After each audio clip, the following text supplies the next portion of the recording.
कार्रवाई की।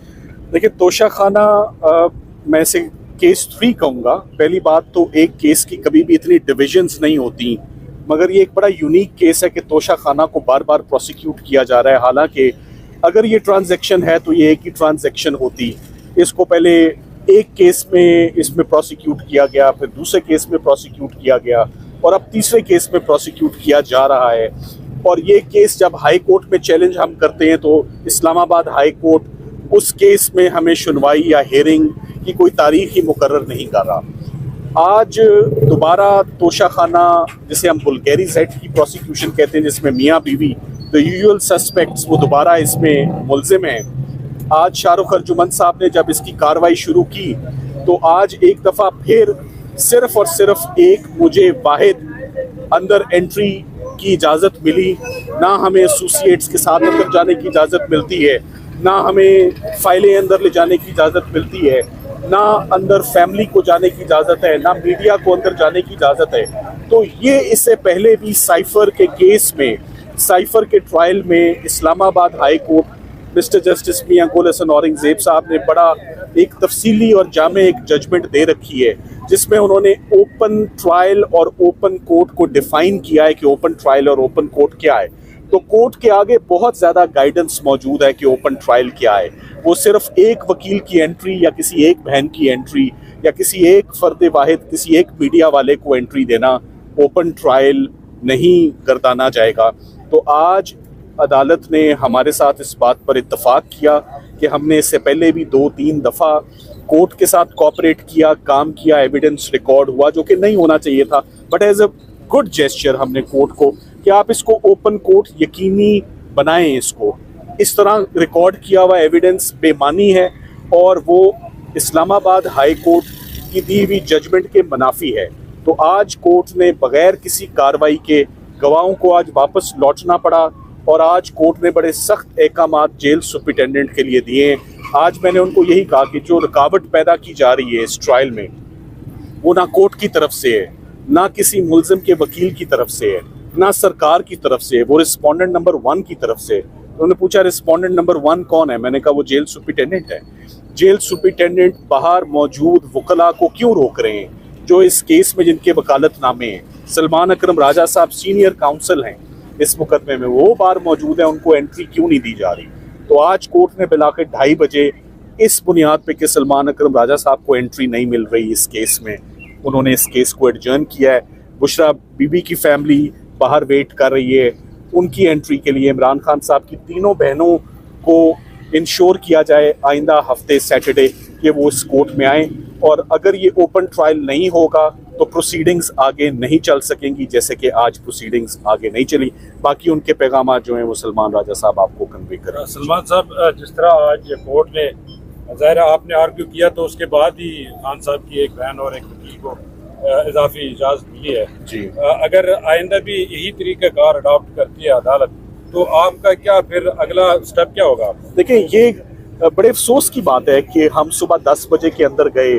मैंने आज अपनी जो दरख्वास्त जज साहब को दी है उसमें लिखा है कि सर 1:30 पर इतनी ताखीर के बाद मैं आपको कह रहा हूँ ये ओपन ट्रायल नहीं है, मीडिया अंदर मौजूद नहीं है, फैमिली मेंबर्स मौजूद नहीं है, सीनियर वकला जो part and parcel of this prosecution की टीम में अगर 7 वकील और 3 फाइलें उठाने वाले हो सकते हैं तो मैंने अपना कलम भी खुद उठाना है, मैंने अपनी लिमिटेड किताबें भी लेनी है, मेरे हथियार ही मेरे पास मौजूद नहीं है, मेजर एक्ट ही मौजूद नहीं है, मेरी फाइलें मेरे पास मौजूद नहीं, क्योंकि मैं अकेला अंदर जाऊंगा, एक लंबी वॉक करके अंदर जाऊंगा, ये मुमकिन नहीं है। सो कोर्ट को कहा है अपने लिए भी आसानियां पैदा करें, हमारे लिए भी आसानियां पैदा करें। आपने इससे पहले भी जो सजाएं दी हैं रौनक में दी हैं, तो ये केस भी रौनक में ही होना चाहिए, ना कि किस बात का डर है कि खामोशी में एक वकील आके खड़ा हो जाए तो ऐसे ट्रायल नहीं चल सकता। अगर यही तरीका रहता है तो आप अदालत की कार्रवाई का हिस्सा बनेंगे? जैसे आज देखें, बड़ी क्लियर बात है, आज हमारी एप्लीकेशन का मतन ये था कि कोई फर्दर प्रोसीडिंग्स या कोई एविडेंस रिकॉर्ड नहीं हो सकेगा, क्योंकि that evidence would be declared and that those proceedings would be declared as null and void as they have already been declared null and void in cipher case. जैसे cipher case में ये null and void हो चुकी हैं, वैसे ये proceedings भी vitiate हो जाएंगी, तो मजीद कोई एविडेंस ना रिकॉर्ड करें। हमने आज कोर्ट से माजरत की है कि हम मजीद काम नहीं कर सकते, मगर कोर्ट ने यकीन दहानी करवाई है। पहले कोर्ट कोशिश करता रहा है 1.5-2 घंटे, मगर नाकाम रहा है। एक खालिद यूसुफ साहब का अंदर आ जाना या एक बहन का अंदर आ जाना वो ओपन ट्रायल नहीं है।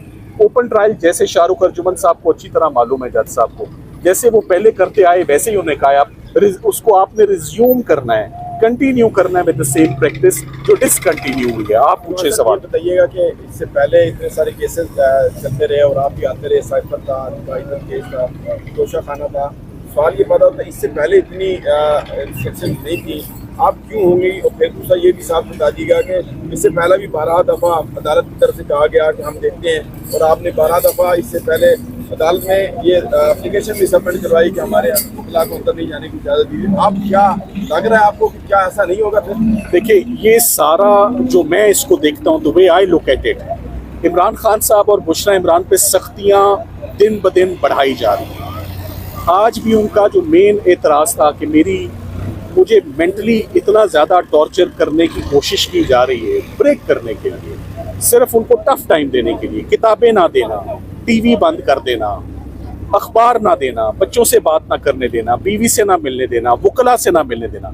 आज उन्होंने 3 दफ़ा कहा my focal person is mister Salman Akram Raja, we will not proceed without him.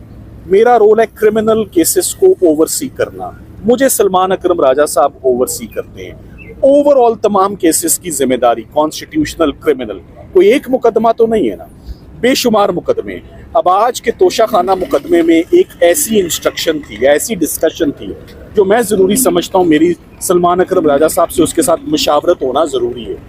सरकार अपनी मशावरत कर सकती है, इमरान खान के वकील आपस में मशावरत नहीं कर सकते। Is that fair? क्या ये फेयर ट्रायल है? क्या ये ओपन ट्रायल है कि एक वकील दूसरे वकील से डिस्कस ना कर सके हिकमत अमली, लीगल हिकमत अमली? सो ये तमाम चीज़ें, इनका और कोई मकसद नहीं, इनका मकसद सिर्फ और सिर्फ हालात मज़ीद टफ करना, मज़ीद फ्रस्ट्रेट करना, चीज़ों को मुश्किल बनाना। सो कुछ बातें ऐसे मशवरे हैं जो मुझे सलमान राजा साहब के साथ करनी है। जिस तरह हमने देखा साइफर चला, तोशा खाना चला, उसमें जब इस तरह की रुकावटें हुई तो आप हाईकोर्ट के साइफर 2 दफ़ा कलअदम हुआ, और दीगर केसेस में भी जब रुकावट आई आपने हाईकोर्ट के ये 26वीं तरमीम से पहले था ना, ये आप क्यों नहीं इसके खिलाफ? मैं जवाब आप देखिए सलमान राजा साहब, ये 26वीं तरमीम से पहले था ना, हालात बदल गए हैं। साइफर में मैं ही गया था सलमान सफदर साहब के कहने पर हाई कोर्ट, वहाँ हमने दरख्वास्त दी थी जिसमें एक बहुत ही, मैं समझता हूँ, तारीखी अहमियत का फैसला दिया इस्लामाबाद हाई कोर्ट ने कि ओपन ट्रायल क्या होती है, एक ओपन कोर्ट रूम क्या होता है, और 2 दफ़ा साइफर की ट्रायल को इसीलिए कलअदम करार दिया गया हमारी दरख्वास्त पर। लेकिन आज हालात मुख्तलिफ हैं।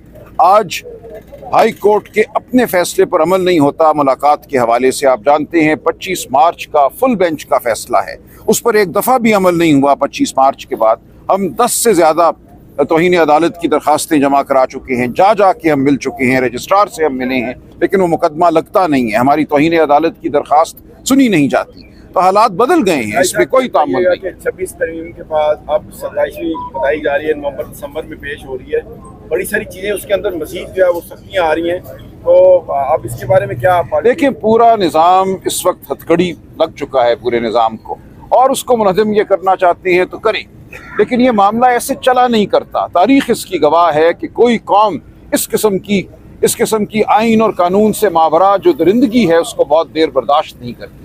हम जो इस वक्त देख रहे हैं इसका शराफत से कोई ताल्लुक नहीं है, इसका आइन कानून से कोई ताल्लुक नहीं है।